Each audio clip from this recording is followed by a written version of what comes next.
Kintsugi is the Japanese art of repairing broken pottery.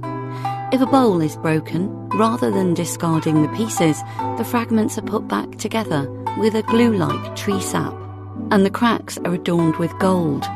There are no attempts to hide the damage. Instead, it is highlighted. The practice has come to represent the idea that beauty can be found in imperfection. The breakage is an opportunity, and applying this kind of thinking to instances of failure in our own lives can be helpful. Kintsugi was fairly widespread in Japan around the late 16th and early 17th centuries.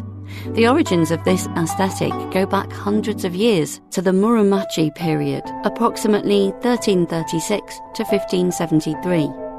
The third ruling shogun or leader of that era, Ashikaga Yoshimitsu, 1358 to 1408, is said to have broken his favourite tea bowl.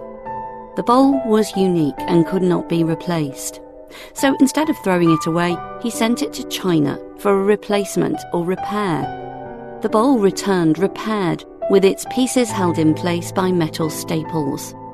Staple repair was a common technique in China, as well as in parts of Europe at the time, for particularly valuable pieces. However, the shogun considered it to be neither functional nor beautiful. Instead, the shogun had his own artisans resolve the situation by finding a method to make something beautiful from the broken, damaged object, but without disguising the damage. And so, Kintsugi came to be.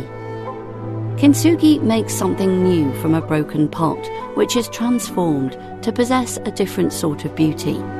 The imperfection, the golden cracks, are what make the new object unique.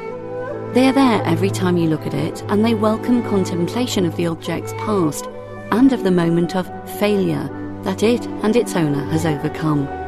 The art of Kintsugi is inextricably linked to the Japanese philosophy of wabi-sabi, a worldview centered on the acceptance of transience, imperfection, and the beauty found in simplicity. Wabi-sabi is also an appreciation of both natural objects and the forces of nature that remind us that nothing stays the same forever. Wabi-sabi can also be incorporated into contemplating something and seeing it grow more beautiful as time passes. As a craft and an art form, Kintsugi challenges expectations. This is because the technique goes further than repairing an object, but actually transforms and intentionally changes its appearance. In an age of mass production and conformity, learning to accept and celebrate imperfect things, as Kintsugi demonstrates, can be powerful. Whether it's reeling from a breakup or being turned down for a promotion, the fragments of our disappointment can be transformed into something new. That new thing might not be perfect or be how you had envisioned it would be, but it is beautiful. Rather than try to disguise the flaws, the Kintsugi technique highlights and draws attention to them. The philosophy of Kintsugi as an approach to life can help encourage us when we face failure. We can try to pick up the pieces, and if we manage to do that, we can put them back together. The result might not seem beautiful straight away, but as wabi-sabi teaches, as time passes, we may be able to appreciate the beauty of those imperfections. The bowl may seem broken, the pieces scattered, but this is an opportunity to put it back together with seams of gold. It will be something new, unique, and strong.